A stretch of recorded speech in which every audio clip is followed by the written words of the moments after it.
Boa noite a todos. Está médio. Foi só uma sopa e um pãozinho. Vamos lá ver se ainda temos mais um bocadinho de energia. Boa noite. Boa noite. Agora está bem. Agora estamos cá todos. Boa noite. Sejam bem-vindos. Espero que se encontrem bem e que estejam confortáveis para mais um estudo. O estudo que trazemos hoje começou por uma história pessoal. Eu sei que é de bom tom os palestrantes não trazerem motivos da sua vida pessoal, mas eu não consigo começar a palestra sem justificar o porquê da palestra. Quando estavam a organizar o mapa das palestras deste mês, pediam-me um tema e o tema não saía, o que tema, o que é que eu vou falar com as pessoas, o que é que nós vamos estudar. Até que aconteceu um evento, uma coisa absolutamente banal. Eu recebi uma carta a avisar-me que a minha vizinha me tinha posto em tribunal por uma questão muito simples. A minha vizinha de baixo, portanto ela vive muito longe de mim, é um lance de escadas ou um piso de elevador, teria a coisa resolvida em 10 minutos. Mas a senhora é muito simpática e em vez de ter-me tocado à porta, apresentava a questão e resolvia-se aquilo em 10 minutos, a senhora, pumba, mete-me lá em cima. E eu, como boa espírita que sou, o que é que me aconteceu? Entrei em pânico. Nunca tive problemas com a justiça. E agora vou ter que arranjar um advogado. E agora isto. E agora aquilo. Olhem, se eu vos contasse a baratinha tonta que eu fiquei naquele final de tarde, quando vi a caixa no correio, vocês riam-se, porque não era de uma espírita. Sorte minha, o meu anjo ou a minha anja da guarda, porque não sei o género, do meu espírito protetor, devia estar atrás de mim com um taco de beisebol. Olha-me esta barata tonta, queres ver? Escuta. E eu ouço assim um pensamento lá ao fundo. Olha lá, se tu estás assim por causa de uma carta da vizinha, de uma questão que tu até sabes que resolves rapidamente, e a verdade é essa, é que a questão vai se resolver rapidamente. Imagina se tivesse sido a ti que te pedissem para carregar a cruz e te crucificasse.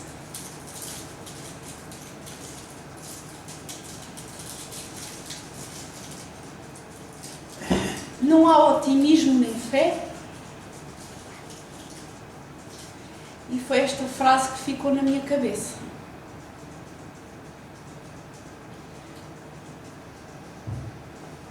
Nunca me tinha passado pela cabeça tamanha imagem. Porque se fosse a mim que me tivessem dito, olha, agora vais carregar o madeiro e vais ser crucificada, desculpem a imagem, mas eu acho que tinha sujado as calças. Porque se eu com uma cartazinha de uma vizinha, por uma questãozinha de nada, estava uma baratinha tonta, aquela imagem do mestre petrificou-me. E a frase que alguém pôs lá atrás, lá bem ao fundo do meu pensamento, não tens otimismo nem fé, foi, ok, está aqui para nesta palestra. Então, é isso que vamos estudar hoje. Agora já entenderam o porquê do tema da palestra, portanto, vida pessoal à parte, mas eu queria que se identificassem, porque eu acho que todos nós temos estes momentos de barata tonta, de o que é que vai ser de nós agora, é o fim do mundo, quando às vezes não há. O que é uma carta da vizinha comparada a ser crucificada?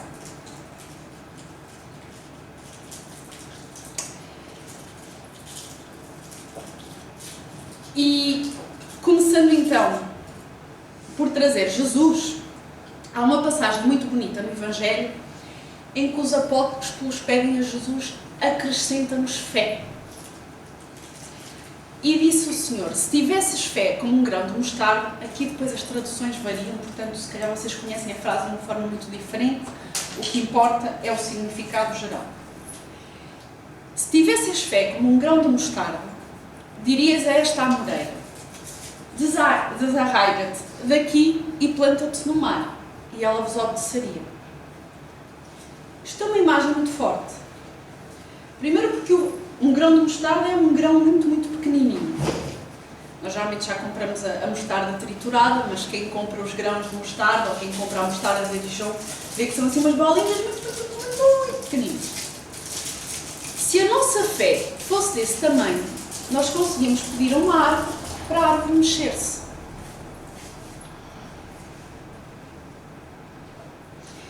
Isto é de uma força muito grande.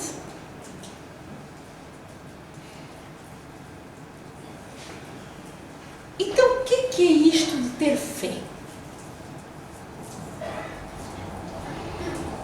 No livro Consolador, na questão 354,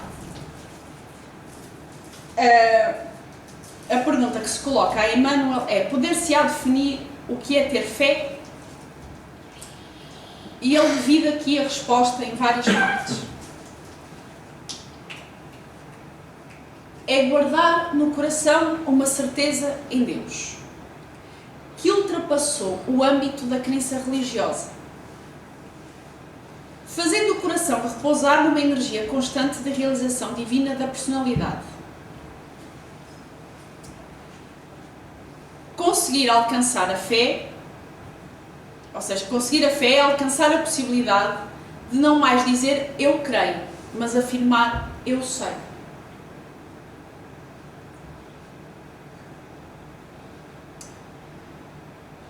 A fé não pode estagnar em nenhuma circunstância, portanto não pode ser uma cartinha no correio que faz a nossa fé parar. Exemplo perfeito da questão feita. A fé sabe trabalhar sempre, intensifica a amplitude na iluminação, pela dor ou pela responsabilidade, pelo esforço e pelo dever cumprido. Traduzindo a certeza na assistência de Deus, ela exprime a confiança que sabe enfrentar todas as lutas e problemas, com a luz divina no coração, e significa a humildade retentora que edifica no íntimo do espírito a disposição sincera do discípulo, relativamente ao faça-se no escravo a vontade do Senhor. Então, se nós ficássemos só por este texto de Emmanuel, do livro Consolador, ele abre-nos aqui várias dimensões sobre o que é ter fé. E logo ali, quando passa do eu creio para o eu sei. Eu vou partir do princípio que todos os presentes que aqui estão acreditam na vida após a morte. Mas poucos de nós sabemos a tranquilidade da vida após a morte. De eu estar a dar o exemplo do que é que foi aquele espírito que me inspirou do "e se fosses tu a carregar a cruz". Que foi a maior certeza que Jesus nos deu. Ele não acreditava em Deus, ele sabia que a vida continuava. Daí a serenidade que nos é descrita no Evangelho. Qualquer de nós entraria em pânico. Quer dizer, vocês estão um bocadinho mais evoluídos, já se viu aqui que a pessoa ansiosa e nervosa sou. Outra proposta que Emmanuel nos dá nesta resposta é a proposta de que vamos ter problemas. Vamos ter coisas a resolver, vamos ter dores, vamos ter que assumir responsabilidades. Portanto, a fé não é um ato mágico. Não é o eu rezar, ai meu Deus, tira-me desta situação, e vem Deus com uma varinha mágica e puf, tira-nos de um sítio e põe-nos no outro.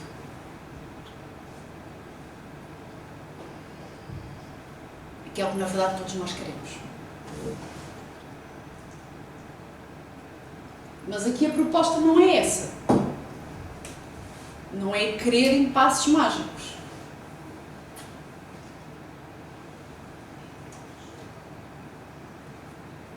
É a certeza na assistência de Deus. A certeza na assistência não é as coisas como nós queremos.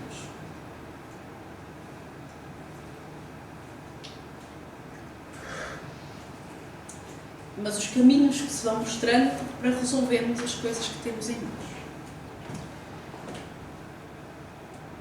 Se formos ao Evangelho, no capítulo 19, a fé transporta montanhas, diz que a fé é a mãe da esperança e da caridade. e que, para ser proveitosa, a fé tem de ser ativa, não deve entorpecer-se. Perdão. Sendo mãe de todas as virtudes, cumpre-lhe velar atentamente pelo desenvolvimento dos filhos que gerou. Ou seja, a fé gera esperança e a fé gera caridade. São corolários de fé e formam com este uma trindade inseparável.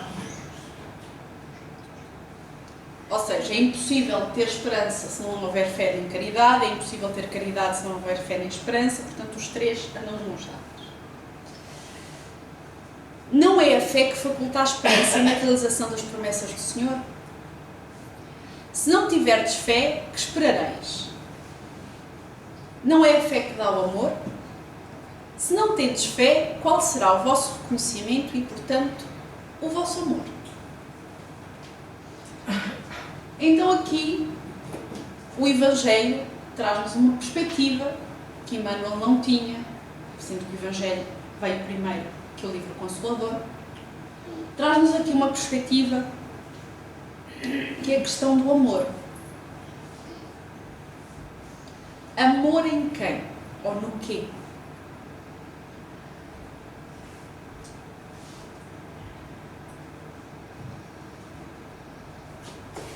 É possível amar alguém se não confiarmos nessa pessoa?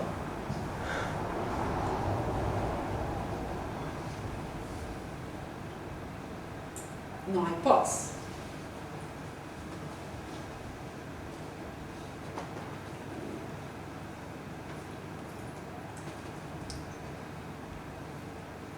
Então, com estas ideias, nós já vamos voltar a elas, eu vou deixá-las aqui no lado, já volto a elas.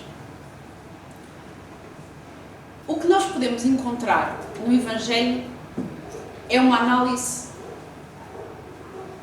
do que é que foi a evolução do conceito de fé ao longo da história. E uma ideia, que é a primeira que nós vamos querer aqui desconstruir, é o que é a fé humana e o que é a fé divina. E o Evangelho diz-nos que, conforme o homem aplica as suas faculdades à satisfação das necessidades terrenas ou das aspirações celestiais e futuras. Portanto, isto, de um modo geral, é a distinção que faço. A fé humana aplicada às satisfações terrenas. A fé divina às aspirações celestiais e futuras. Portanto, quando nós estamos naquele momento de ai Deus, tira-me desta situação, estamos naquele momento da fé humana. Quando queremos o passo de mágica, quando queremos a varinha mágica. Quando nós não estamos bem nesse desejo, já passamos ao outro lado do que é a fé divina. E a fé divina é esta confiança que nós depositamos neste relacionamento com Deus.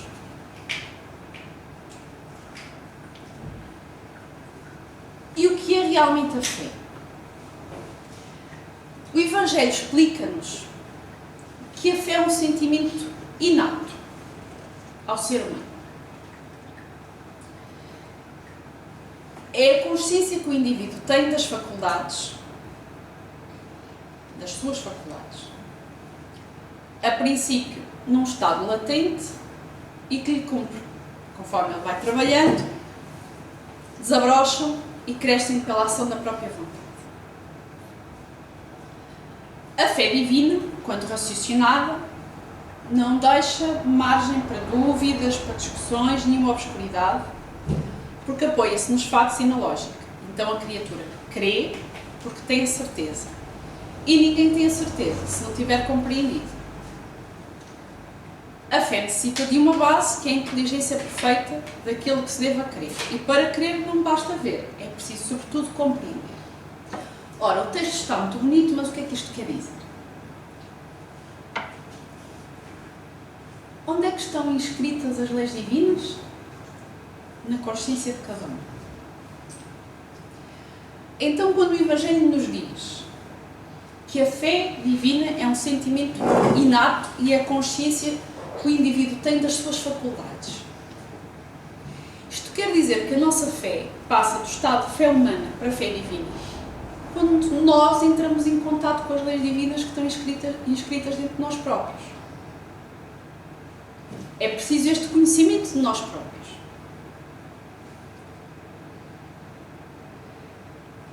Depois há aqui uma questão de apoiar-se nos fatos e na lógica. Ninguém tem a certeza se não tiver compreendido. O que é que isto quer dizer que ninguém tem a certeza se não tiver compreendido? Eu vou ao otorrino e o otorrino diz-me: fumar mata, tem que deixar de fumar. Eu saio da consulta e o otorrino vai fumar.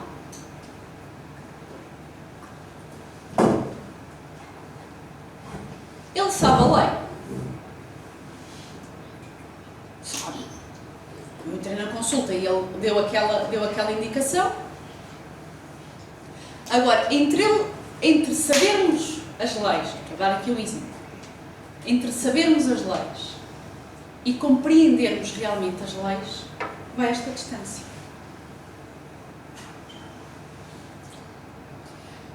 Portanto, não quer dizer, estamos aqui, estamos a estudar a doutrina, mas depois há aqueles momentos Catarina de barata tonta do ai, o que vai ser de mim?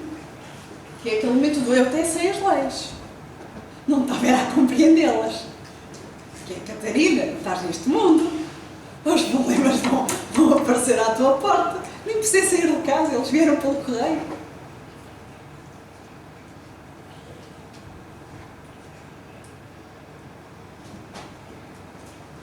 Então, está aqui o exemplo da distância.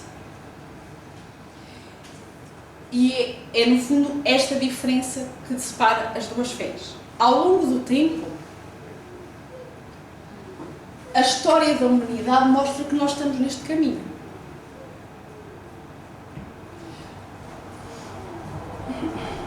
É que a fé cega é aquela que aceita sem verificar. Aceita o verdadeiro, o falso, não é preciso nenhuma evidência.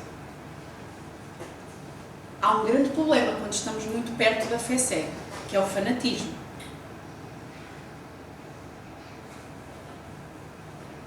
Porque me disseram que se eu meter este comando na mão, a palestra vai-me correr bem. E eu passo a palestra toda com o comando na mão.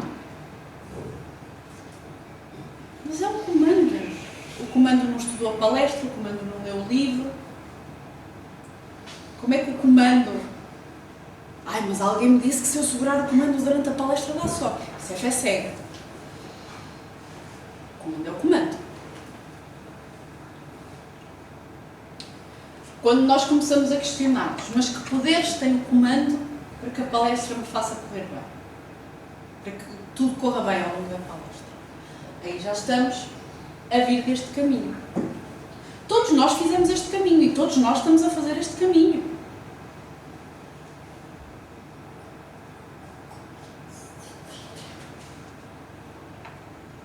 É um processo natural, o que nos diz o Evangelho. Então, todos os dogmas que ao longo do tempo nós fomos aprendendo, é o raciocínio que os vai limpando e vai nos trazendo para perto daquilo que é a fé divina. Que é esta confiança, esta compreensão do que é Deus, como é que Ele está connosco e de como é que as coisas se processam. A verdade é que quando este caminho não é bem feito, dá margem aos incrédulos.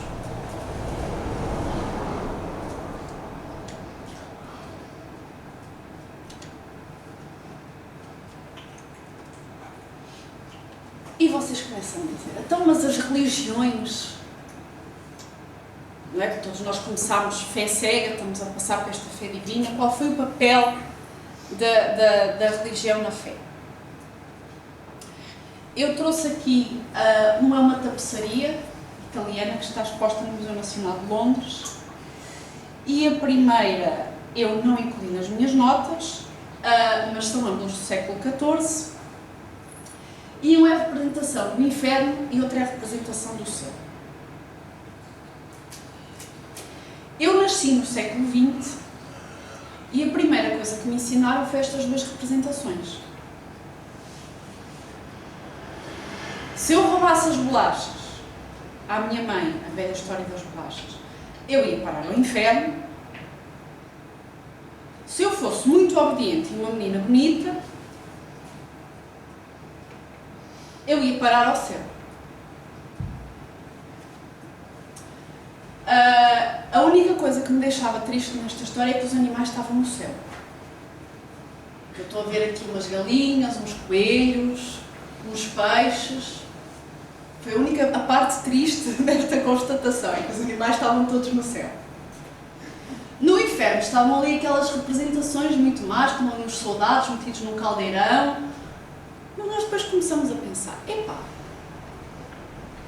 então mas Deus criou uma criatura para passar o resto da eternidade a torturar os outros?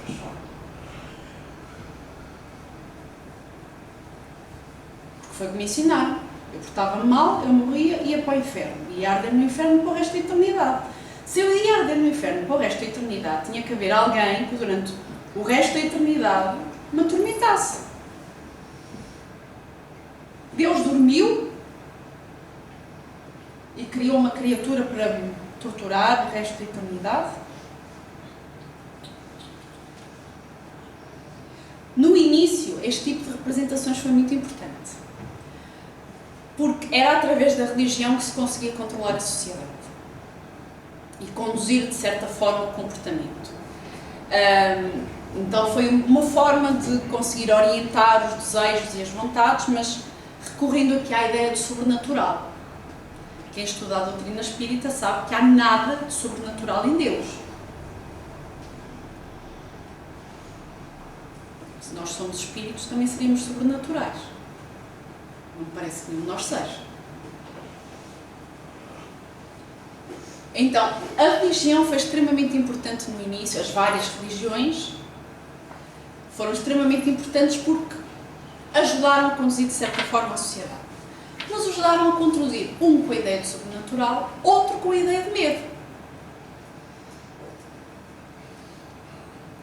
Ao longo dos tempos, e foi na Idade Média com pensadores como Tomás de Aquino, que começaram a pensar que, ok, a fé tem que andar junto com a razão. Porque ter fé por medo não funciona.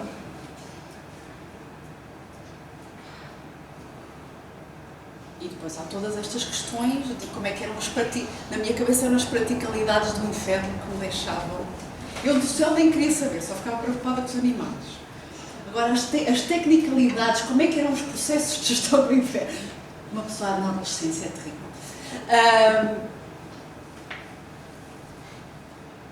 Então, ok, isto foi importante, a fé cega, de certo ponto foi importante, e todas estas teorias foram importantes ao longo da história. Está na hora de começarmos a pensar em conjunto. Então, e vocês perguntam agora, e a fé raciocinada? Nasce com o espiritismo? Porque é uma coisa que nós ouvimos com alguma frequência. Que é o convite do espiritismo, que é o convite de Allan Kardec.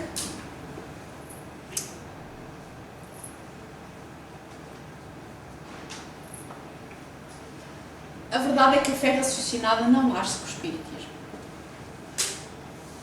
E se nós pensarmos bem, temos um exemplo maravilhoso de quem nos instigou a pensar. Jesus.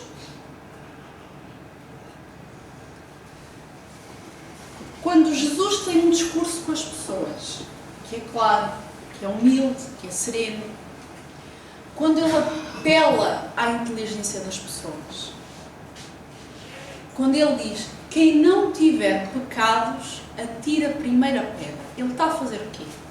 Está a pedir às pessoas que parem e pensem. Ok, nós até agora acreditávamos que se esta pessoa fez uma coisa errada, pedras no indivíduo. E Jesus chega, calma. Quem é que aqui não fez coisas erradas?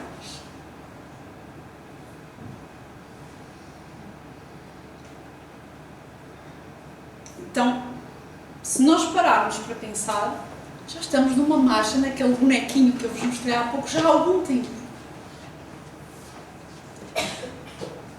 E ele questionou vários dogmas. O espiritismo, naquilo que é o nosso trabalho com a fé, porque é aquilo que tanto o Evangelho, como o livro Consolador, como Joana de Ângeles nos instigam, é que para ter fé nós precisamos trabalhar na nossa fé. Como aquela paulada de taco de beisebol que eu levei daquela vozinha que eu ouvi lá no fundo da minha cabeça. O espiritismo vem aprofundar esta ideia e vem nos convidar a pensarmos ainda mais sobre as lições que Jesus nos deixou. E é na Gênese que nós levamos assim outra forte chamada de atenção, para além daquelas que já levamos no Evangelho, que é que o espiritismo e a ciência complementam-se. Calma, estamos a falar de fé raciocinada e ela vai para a ciência. Ciência temos método para comprovar determinados processos, determinados fatos. A ciência sem o espiritismo não consegue resposta a algumas questões da humanidade. E o espiritismo com a ciência só tem a corroboração daquilo que defende.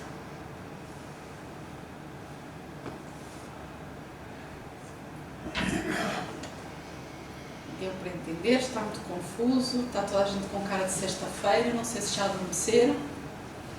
Ontem foi feriado, pensei que estavam com mais energia hoje. Então, tenho aqui esta ideia de que vamos aqui fazer um resumo desta parte. A fé não é acreditar, é compreender.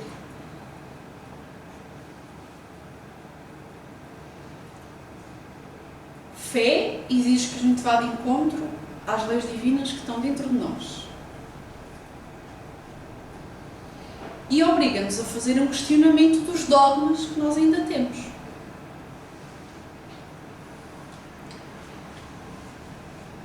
Então, se a fé é um processo contínuo, se é esta manutenção da nossa relação com Deus, como é que nós adquirimos a fé e as outras virtudes? Lembram-se que tínhamos falado que a fé andava com outras duas virtudes? Esperança e caridade? Já posso tirar as ideias daqui.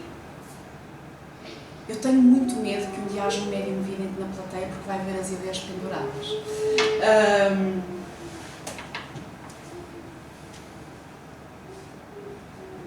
Para além não só da esperança e da caridade, se nós pensarmos, a fé está intimamente ligada com muitas outras virtudes.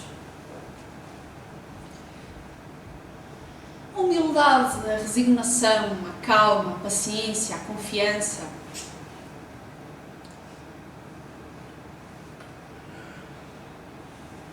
Eu, quando ouvi a palavra calma, lembrei-me outra vez daquela cena triste que eu vos contei no início. Eu tive tudo menos calma.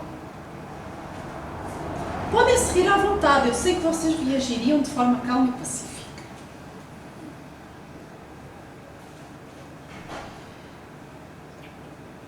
Agora, trabalhar na calma, trabalhar na resignação do epá, pronto, mais uma para resolver.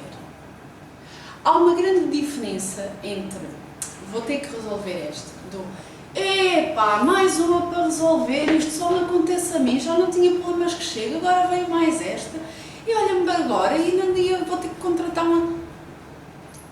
Lembram-se de ter dado a palestra, otimismo e fé?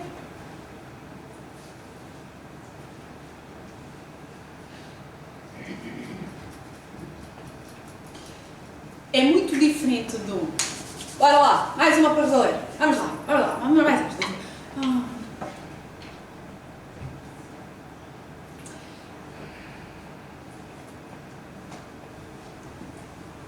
A verdade é que todas estas virtudes falam de uma coisa que é a confiança. A confiança absoluta em Deus e na sua justiça.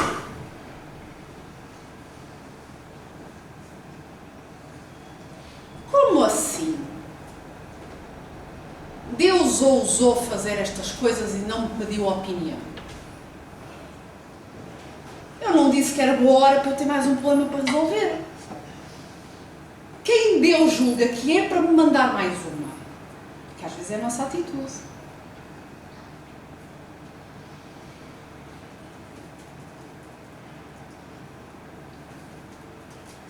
Então, há aqui outra ideia que o Evangelho nos ajuda, nos pede para pararmos para pensar, que é, ok, confiar em Deus e confiar na sua justiça. Porque eu tenho 5 minutos que desconfio da justiça das leis de Deus. Como assim? Está agora? Como é que Deus permitiu isto? Onde é que ela andava? Porque se eu fosse Deus, as coisas não eram assim.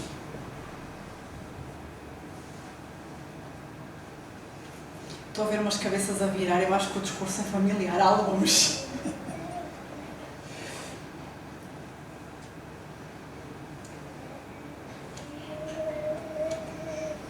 Então, a compreensão das leis ao longo dos séculos é um trabalho contínuo. A compreensão das leis de Deus, não das leis do homem. Que nós fazemos, tanto enquanto encarnados, como na erraticidade. É muito difícil nós reconhecermos que pertencemos a uma única família universal. Como assim? Os espanhóis são meus irmãos? Mas de Espanha nem bom vento, nem bom casamento. E agora para aqui estes brasileiros. E os outros lá do outro lado do mundo a fazerem guerra. Quando nós nos apercebemos, epá, mas este também é meu irmão. Pior foi eu ter que admitir que a minha vizinha também era minha irmã.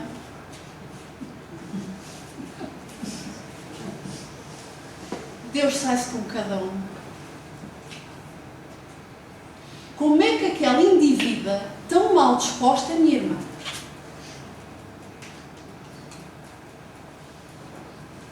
Da minha família não é de certeza. Da família universal é. Só que não é difícil admitirmos isto. Admitirmos isto é muito difícil. É muito mais fácil nós entregarmos ao egoísmo, à indiferença, ao orgulho. Ter problemas. Vocês que tenham problemas, porque é que os problemas me vêm bater à porta? Eu dou palestras e tudo. Egoísmo, orgulho. Estou a exagerar todas as situações, está bem? Não me levem demasiado a sério.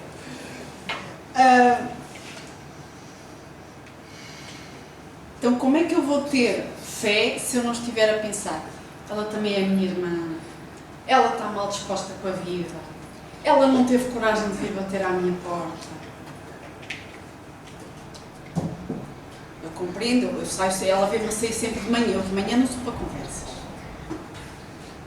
Eu imagino, eu saio de manhã para passear o cão, saio eu de mau humor com o cão, eu também teria medo de mim própria, se me visse na rua. Então, ter que sair do meu pelo para me pensar como é que ela se está a sentir. Então, são coisas muito difíceis que nós temos de fazer para cultivarmos a fé. Eu estou a falar de um problema que não tem pertencer nenhuma, está bem? Não tem pertencer absolutamente nenhuma. Mas nós reagimos assim a todos os problemas.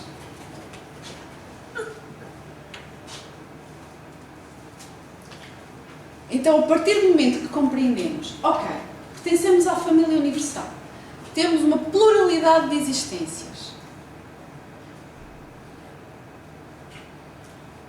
Se nós compreendermos isso, nós deixamos de nos entregar à revolta, deixamos de nos entregar à amargura e passamos a ter certeza que todas estas atribulações, estas questõezinhas e as grandes questões e tudo mais, fazem parte da expiação e da reparação dos erros. Eu sei, já estou a dizer disparados, mas está na hora de nos irmos embora. Então, A partir do momento que nós viramos, que nós conseguimos realmente ligar-nos às leis divinas e compreendermos a vontade de Deus, nós conseguimos resignar-nos. Então, quando reconhecemos as nossas fraquezas e imperfeições e conseguimos perdoar o que nos fere, porque sabemos que também nós precisamos de perdão,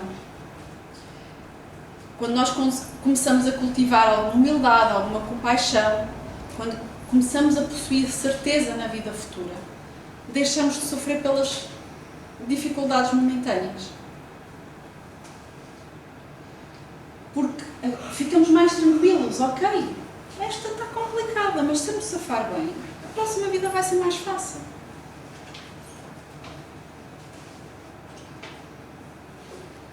Mas nós não queremos ser felizes amanhã, nós queremos ser felizes agora. E nós achamos que a felicidade é a ausência dos problemas. Imaginem um anjo da guarda se ele pensasse assim: oh, lá vem esta outra vez, meteu-se numa alhada outra vez, vou ter eu que ajudá-lo outra vez? Não é anjo da guarda. O trabalho dele é ajudar-nos a resolver problemas. Imaginem se Bezerra de Menezes mandasse a mão à cabeça a outro doente. Mais um para eu ir curar. Mais um problema para eu resolver. Não vou que eu já fui.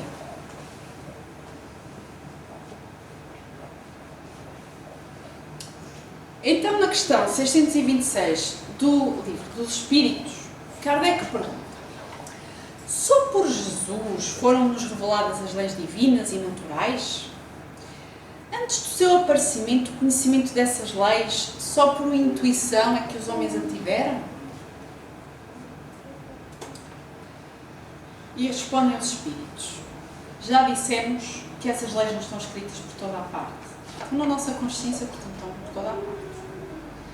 Desde os séculos mais longínquos, todos os que meditaram sobre a sabedoria, tal eu, estava com fome, comi o oi e pus um ar, hão podido compreendê-las e ensiná-las, pelos ensinos, mesmo incompletos, que espalharam, prepararam o terreno para receber a semente. Estando as leis divinas escritas no livro da natureza, possível foi ao homem conhecê-las, logo que as quis procurar. Por isso é que os preceitos que consagram foram, desde todos os tempos, proclamados pelos homens de bem. E também por isso é que os elementos delas se encontram, se bem que incompletos ou adulterados pela ignorância, na doutrina moral de todos os povos saídos da barbárie. Portanto, todos aqueles que já se desligaram de alguma forma das ideias mais selvagens, já estão naquele caminhozinho, já são aquele bonequinho que eu vos mostrei há bocado, a sair da fé humana para a fé divina. Agora, para além de ser raciocinado, é preciso ser vivido. Como fazemos essa transformação? Por meio destas experiências, por meio de uma coisa que nós adoramos, que é dor e sofrimento. Toda a gente gosta de uma boa dose de dor e sofrimento.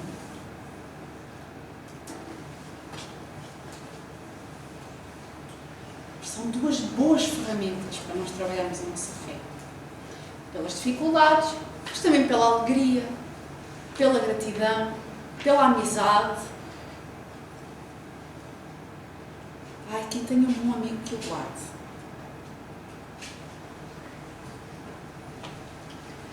Então, por meio de todos os sentimentos, ao vivermos em sociedade, e eu pensava que era comprar uma casa no campo, 50 ovelhas e um burro, que eu ia ser feliz.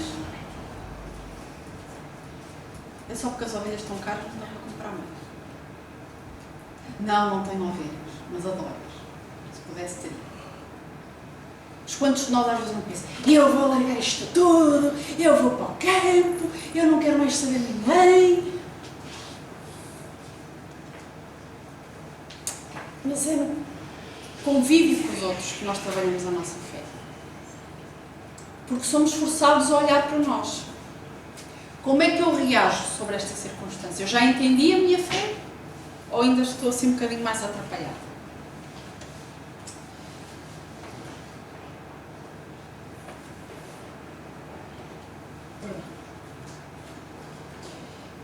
E depois há aquela questão.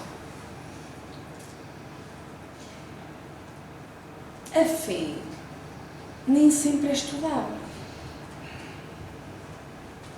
Nós estamos aqui, falamos da fé, lemos a codificação, e há pessoas que nós falamos que não estudam nada e falam-nos destas coisas com uma simplicidade, com uma naturalidade. Parece que nasceram a saber aquilo. Como é que se explica isso? Se não fosse pelas várias existências. Porque há pessoas que nós conhecemos muito simples e que falam destas questões como se tivessem estudado muito, e estudaram nas vidas anteriores, agora é questão de uma encarnação muito simples. Então, é um trabalho contínuo.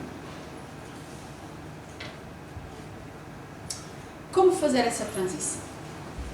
3 pontos.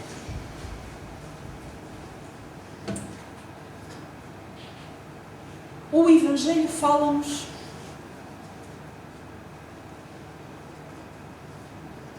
que a fé irradia.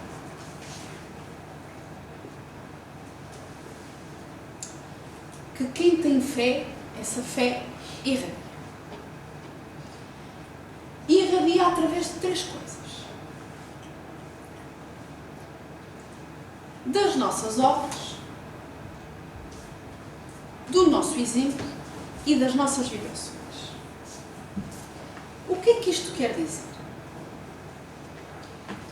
Nós conseguimos ver a fé que as outras pessoas têm, em nós próprios às vezes é um bocadinho mais difícil, através das obras que correspondem ao amor em ação, à caridade e ao auxílio.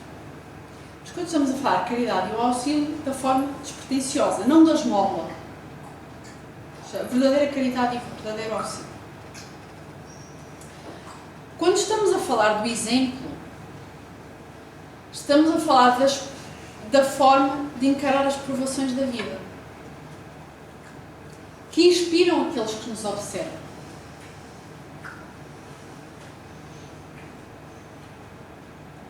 Há pessoas, todos nós conhecemos uma pessoa assim, que não sou eu, de certeza, que irradiam uma calma. Parece que só de nós chegarmos ao pé delas, parece que metade dos nossos problemas se apagaram.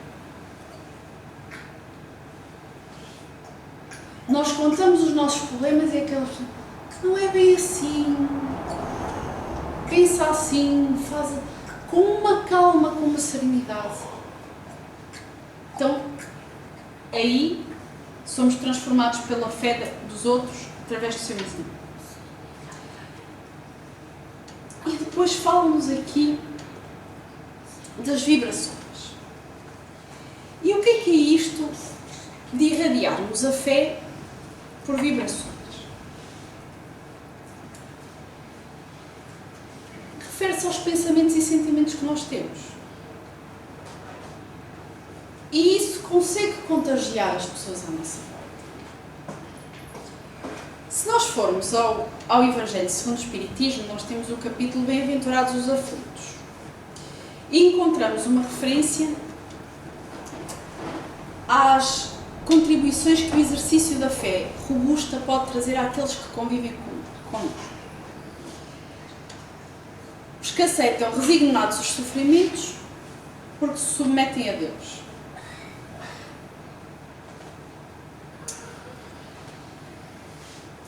É muito diferente quando nós vamos a um hospital e no hospital está toda a gente de férias, certo? Não há dor e sofrimento num hospital. É o último sítio onde eu conheço dor e sofrimento. É muito diferente quando nós vamos a um hospital e está o ambiente silencioso, as coisas não funcionando. Quem já entrou numa enfermaria e está alguém constantemente, ai, vou morrer, ai, não aguento, é contagiante. Nós ficamos aborrecidos, ficamos mal dispostos. ficamos incomodados. Então, porquê que o mesmo não acontece quando estamos serenos e tranquilos?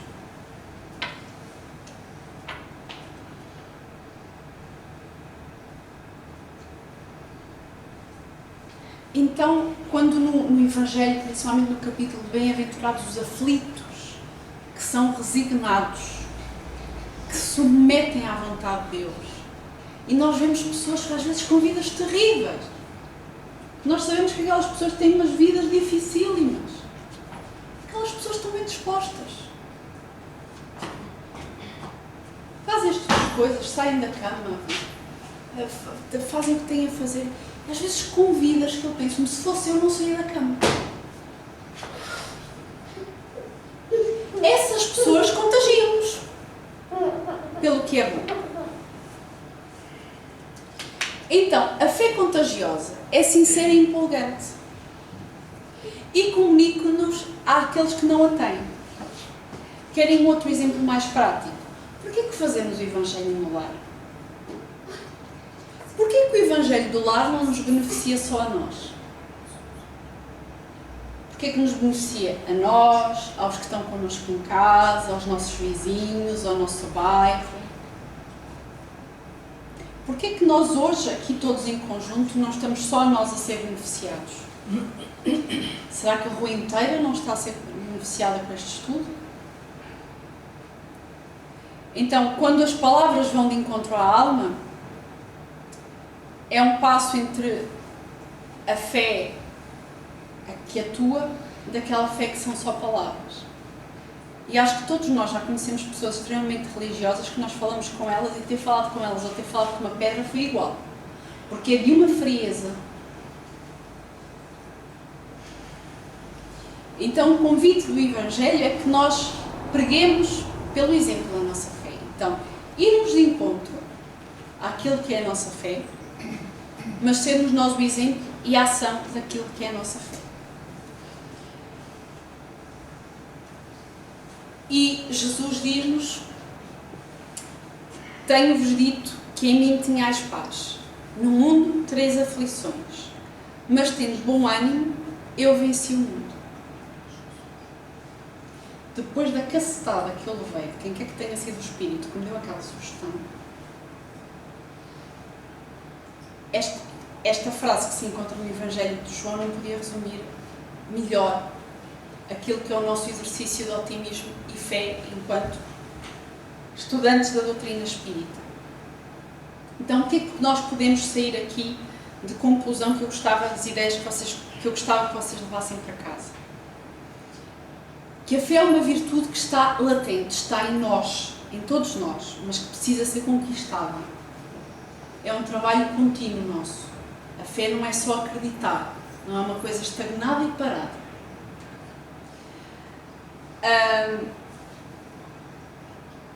Que nós só podemos progredir moralmente através desta necessidade de rever os aspectos da nossa conduta e da nossa consciência e questionarmos se nós ainda estamos na parte do eu creio ou do eu compreendo. Se ainda estamos na parte da varinha mágica ou se estamos na parte do vamos lá, preciso de força, mais uma para enfrentar. Com ânimo. A fé aproxima-nos de Deus. Porque é um instrumento da nossa relação com Ele. Então, só por meio desse entendimento e desse sentimento é que nós conseguimos estar no mundo de acordo com a vontade de Deus. E a nossa transformação, quando nós conseguimos isso, nós temos poder de transformar o mundo e a sociedade à nossa volta. Por muito pequenino que essa transformação seja. Que seja só com a pessoa do nosso lado, que seja só com a pessoa do nosso trabalho, que seja só com os nossos vizinhos. Mas a partir do momento que nós estamos tranquilos, essa tranquilidade também passa. E se nós formos 50 a estarmos tranquilos, já somos menos 50 a estarmos desorientados. E se cada um de nós estiver com pelo menos mais uma pessoa, já somos 100. e a fé vai se contagiando e vai se multiplicando. Este era o tema que eu trazia para estudarmos todos em conjunto, para pensarmos um bocadinho sobre aquilo, o que é a nossa fé e a forma como nós estamos a trabalhar com ela. Portanto, esta palestra foi muito mais para mim do que para vocês, peço desculpa. Puro egoísmo aqui. Se tiverem alguma dúvida, depois no final estejam à vontade para vir ter comigo. E assim, neste clima de ânimo que eu gostava que todos vocês tivessem, e vos convidaremos à segunda parte dos trabalhos. Pode ser?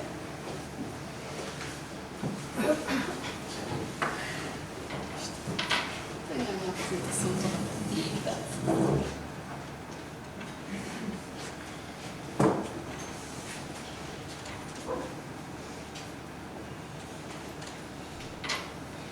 Então queria convidar-vos a relaxar um bocadinho.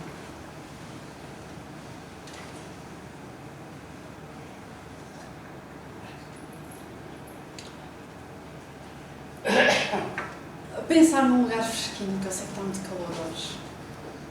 Eu estou nas minhas 7 quintas, que eu adoro calor. E a pensarmos em todas estas afliçõezinhas e estas questõezinhas e todas estas coisinhas que estão aí a moer-vos. E queria que vocês pensassem nelas de uma forma assim, ok, não é assim tão mal. E vão deixá-las agora aí no cantinho e vão visualizar, vou-vos pedir para visualizar um lugar confortável, onde vocês se sintam confortáveis. E convidarem Jesus à vossa presença, convidarem o Mestre. Eu vou aproveitar e convidar os benfeitores espirituais desta casa, a todos os bons espíritos que nos acompanham, para estarem connosco neste minuto, para que possamos agradecer todas as oportunidades de evolução que temos encontrado ao longo da vida, todos os desafios, todas as dificuldades, todos os problemas, todas as dores, todas as tristezas que carregamos. Talvez possa ser difícil para alguns de nós, mas vamos agradecê-las a Jesus essa oportunidade de evolução. A todos aqueles que têm alguma coisa a reclamar de nós, a todos aqueles que nós já ferimos, queremos pedir, querido Mestre, que os auxilies e que os ampares da mesma forma que nós gostaríamos de ser auxiliados. A todos os governantes do mundo, a todos aqueles que trabalham nos hospitais, nos dois lados da vida, nas casas de dor e sofrimento, possam ser auxiliados e amparados e que possam ir de encontro às tuas leis, querido Mestre. E nós, fortalecidos e revigorados naquilo que é a nossa fé, queremos te pedir, Mestre, para que possamos ser este instrumento da vossa paz, este instrumento da propagação de fé, que onde houver ódio, que nós possamos levar o amor, que onde houver ofensa, que nós possamos levar o perdão, que onde houver discórdia, que nós levemos união e, acima de tudo, que onde houver dúvida, que levemos a fé, que onde houver erro, que possamos trazer a verdade e que onde houver desespero, que levemos a esperança, que onde haja tristeza, que levemos a alegria e que onde haja treva, Mestre, que levemos a luz. Acima de tudo, Pai, que possamos consolar mais que ser consolados, compreender que ser compreendidos, porque é amar que somos amados, é dar que nós recebemos, é perdoar que somos perdoados e é morrer que vivemos para a vida eterna. E que possamos continuar em clima de paz e tranquilidade na segunda parte dos trabalhos e que todos aqueles que nos acompanham possam receber, tal como nós, aquilo que beneficiam para a sua saúde, para a sua estabilidade, para a sua fé. Que assim seja.